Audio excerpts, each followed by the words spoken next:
Good afternoon. I'm here to talk to you today about really two main things. One, the mind and body and how it works and how it can help you. And two, how to not sell. I know that sounds crazy, but we'll get to that. For all of you, you all really understand the body well. You understand its muscles, you understand its development, you understand its components. But I'm going to talk to you about the body in a different way, with a different angle. I want to talk to you about the body and how the mind understands it, because that's really my specialty. So, what do we know about how the mind and the body work? Well, it's kind of interesting because my approach is really different in the way that I really get the ego involved, because our ego dictates a lot of what's going on in our lives, the decisions we make, how well we can heal, how much we do, how successful we are in our life. The ego, in fact, there's two egos, positive and negative. They have a big impact on all of that. And we're going to talk about the ego quite a bit today. But let's just talk about it in this way. I mean, it's a fair statement to say that our mind controls our body, right? If me doing this, that's my mind controlling my body, telling it to do this. Makes sense, right? Well, guess what? No. Now, because of your base and your knowledge, you can argue me on this, but I'm going to tell you from the psychological standpoint of why this doesn't make sense. Because I can do this. But if I wanted to, all 5'7" 3/4", maybe even 7/8, wanted to slam dunk a basketball, my body's like, nah, I'm not going to do that. Or better yet, think about it. When you break a leg, if your mind was truly in control of your body, it dictated exactly what your body does, then it would say, heal now, and it would heal like that. There may be some argument about this philosophy, but I'm going to talk to you a little bit more about it and why this philosophy actually can change how your clients can effectively increase their healing. If you were to really think about your body being independent from your mind, and you were to understand them as a partnership, now you're talking about a different thing. You see, our egos want us to think we're the super smart being and that our minds and we're smarter than everything else on the planet. We're the only ones in the universe. We're bigger and badder than any other country. It's just not true. In fact, in the correlation to our body is way more intelligent than our minds could ever be. And let's just think about the science behind the body and what it has to do without the mind being involved.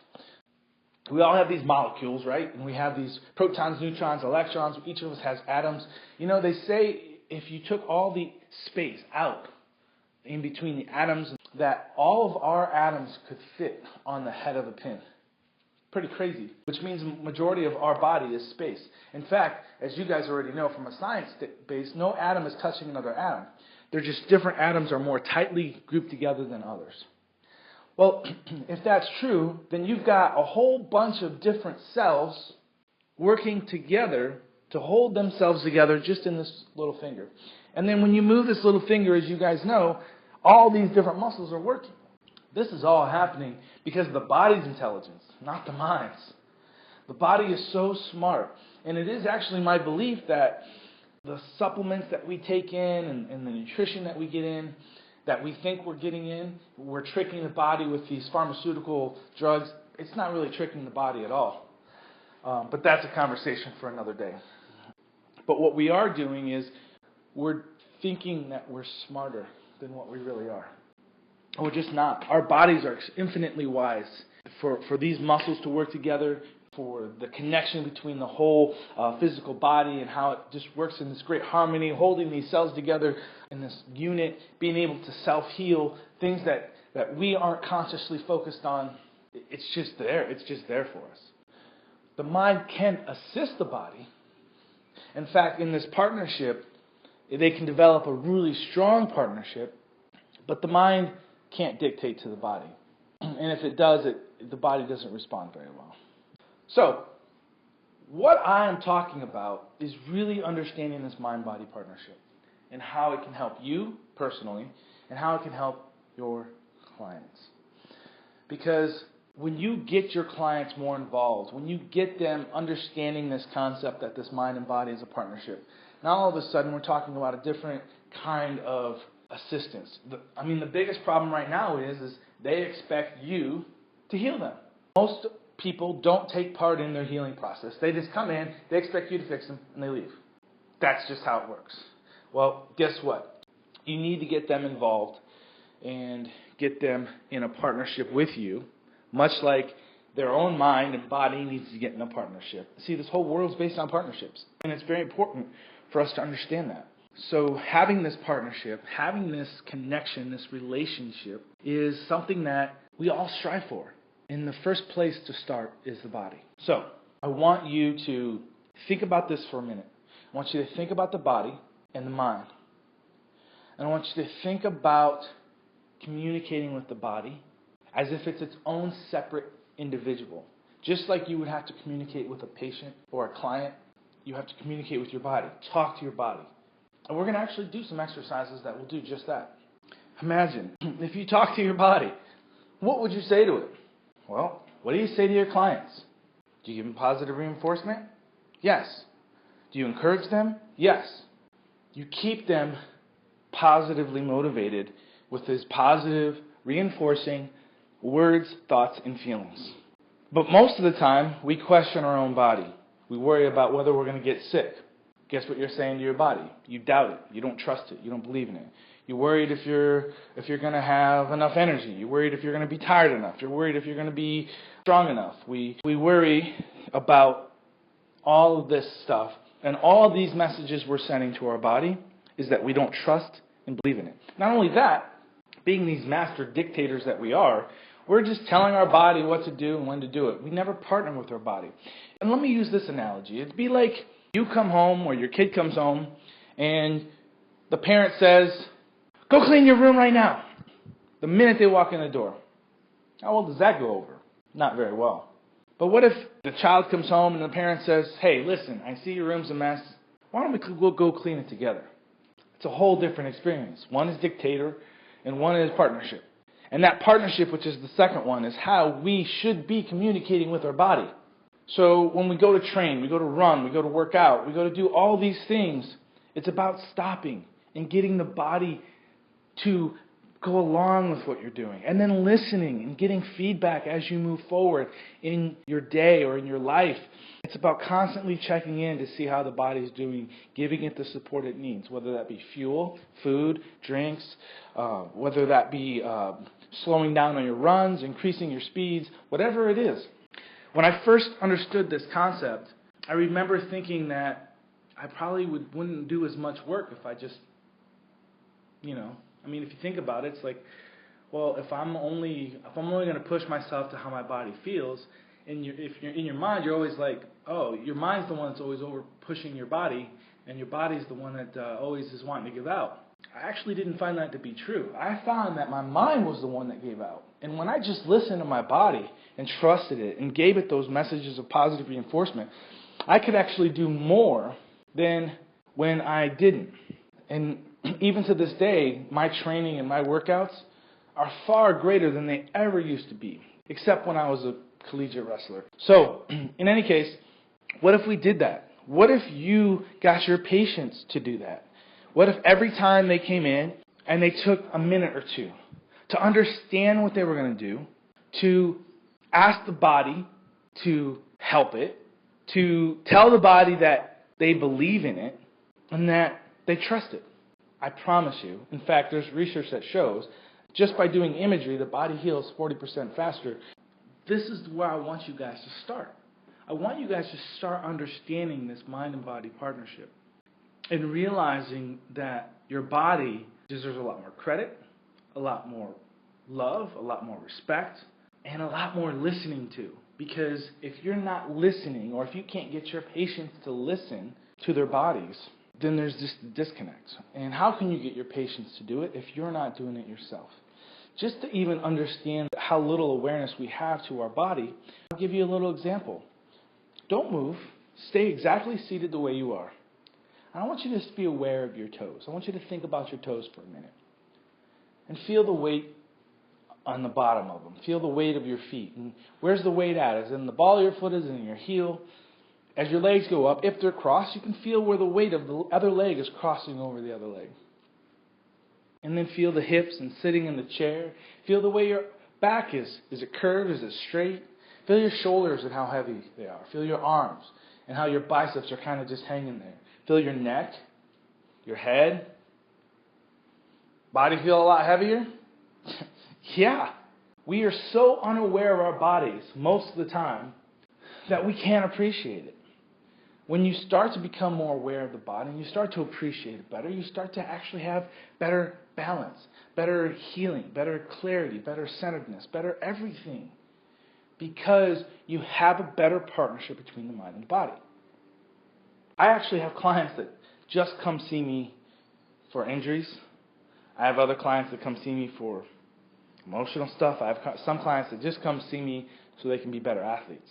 I have clients come see me to increase their business. I kind of get it all, to be honest with you. And all helping somebody become more aware and conscious of their own mind and body. This is what I do. For those people who have those emotional blocks that aren't allowing them to move forward, well, basically what I've been able to do and the system that I've developed is really unique because it takes the physical body, our physicality, and it uses that to override the mind. It overrides the mental function of the brain. I mean, if you think about it, our mind is always affecting our body, right? We start getting all a little crazy in our head. We start getting stress headaches. Maybe people get migraines, tension headaches. People get upset stomachs. The lower back starts hurting. Everyone's different, but you can all agree that the mind can affect the body. Well, it's not a one-way street. The body can affect the mind too. Unfortunately for me, I've been able to use that ability for the body to affect the mind to get the mind to do what I want it to do, to override the mind so it can get back control. Because the body is what we know best. The mind's still intangible. The mind's still very vague, but the body is not. It's this ability to use the body to override the mind that takes things to a whole nother level. And that's something that I live, eat, and breathe every single day. Because that's what this is really all about, is helping the clients. And for me, I just enjoy being a part of this world where I get to have fun every day, and I get to share myself, and as a result, people improve. There's nothing better than that for me. And that gets me excited to wake up every single day. And my system is two parts, two main functions, breathing and visualization. The breathing that I developed is so profound that it changes everything. And the visualization is so unique that it can actually rewire your brain and get you to think in a different way. Years of programming in a certain emotional state can be changed like that. How? Well, I'll give you a little example. One, the breathing itself can change the messages sending back to the brain. See, the mind is always checking the body, and the main function it checks is the breath. It checks its state, and usually our breath is irregular, erratic, and consistent. Sometimes we even catch ourselves holding our breath. True? Yeah. Okay. Well, we have to be able to send the right signals back up to the brain that says, I'm okay. And my breathing system teaches you how to do that. Two, sometimes our mind just goes a little crazy. Sometimes we get a thought in our head from a patient or a client or maybe a boyfriend, girlfriend says something, and it just eats at you. And before you know it, you're going crazy and you can't even sleep at night. And that's called riding the emotional roller coaster. Well, guess what? Our bodies can tell our mind to stop it. Because usually we don't have a choice. We just got to ride it and deal with it, and that's just how it is. Not anymore. We can teach our bodies how to tell our mind to stop firing. It's pretty cool. The third thing is we can actually generate energy, real energy. The same energy we generate when we sleep, we can generate during the day. All we have to do is three main things we do when we sleep while we're conscious in order to make this happen. One, our brain frequency changes when we go to bed. We lay down on our pillow and we slowly slip into theta and even delta levels of consciousness or frequencies. And those frequencies, theta is REM sleep, delta is deep, complete, unconscious sleep. And it's at those levels that we can start the healing process, this energy generating process. The second thing that happens is our breath changes. We have this very rhythmic breath that helps us to sleep really consistently and smooth. That's why when we're stuffed up, we don't sleep as well, because we don't get that rhythmic breath going. Third thing happens is the pathways. We finally relax enough to let our body open up, let the pathways open up through our bodies. If we could do those same things during the day, we'd be able to generate the same energy. Well, guess what? You can. And my system teaches you how. Just by training your body how to breathe in a very specific way with this practice, repetition, you can access energy while you're awake and use this energy for anything, including healing. Because if you think about it, when you are injured, you sleep more. Why? Because you need more time to recover the body and heal the body. If you have a big workout, you're tired the next day. Why? Because all your energy went into healing the muscles and not recovering the body.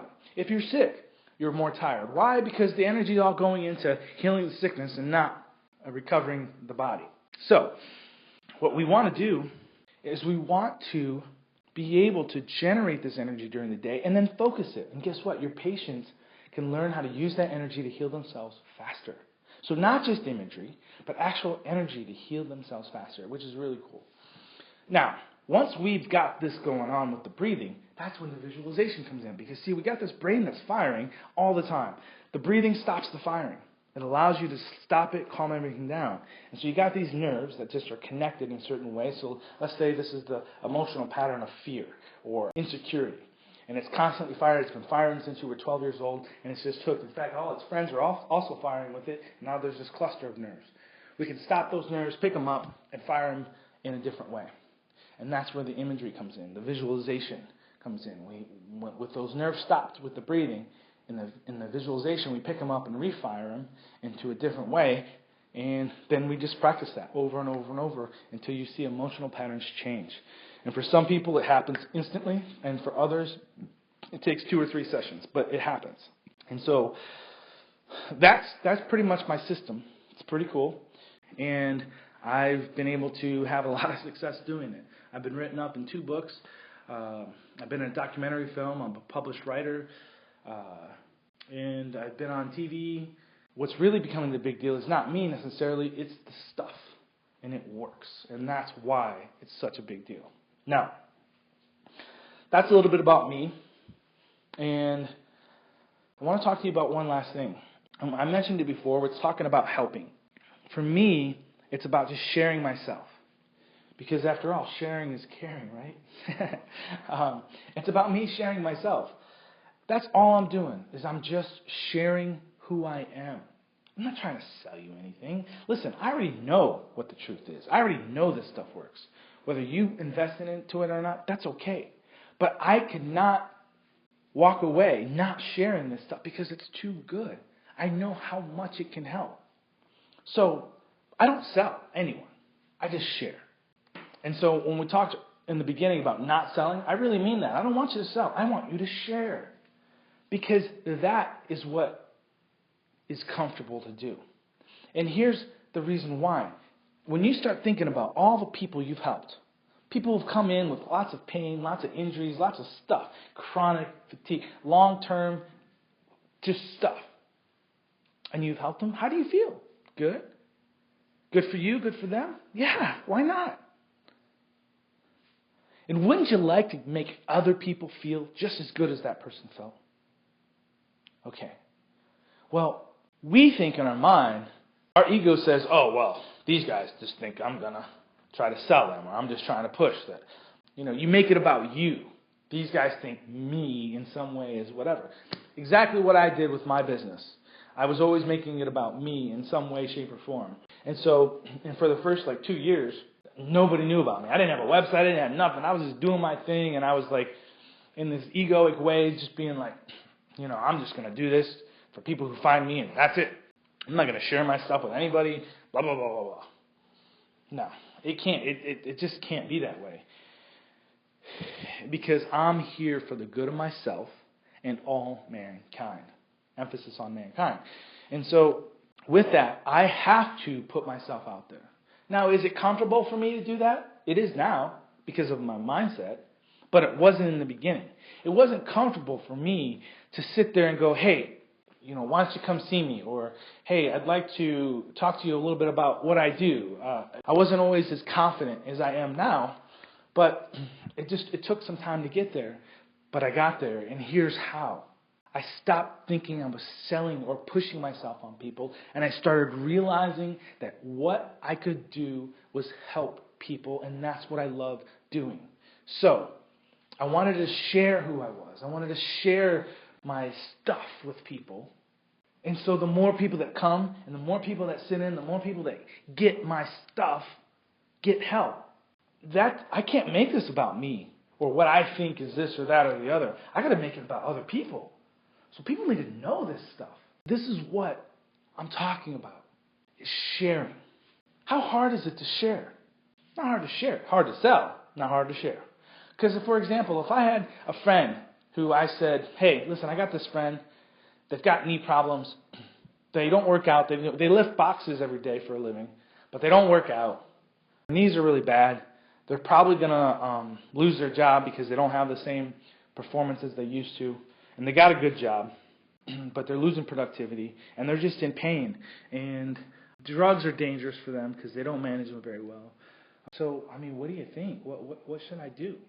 You guys have instantly started thinking of different things that could be going on with them. Could you help them?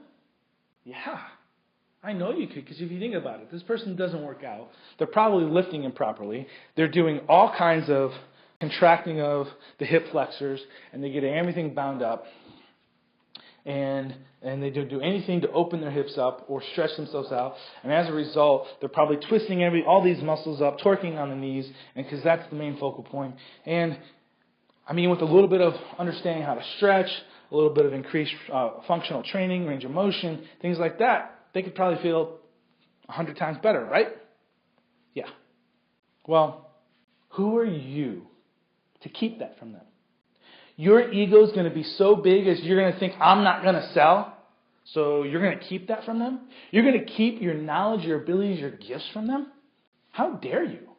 Who are you to keep your talents from people? By the way, that's how it was posed to me, so I'm just sharing you how it was shared with me. It's your job to share this amazing wisdom that you have to make the world a better place.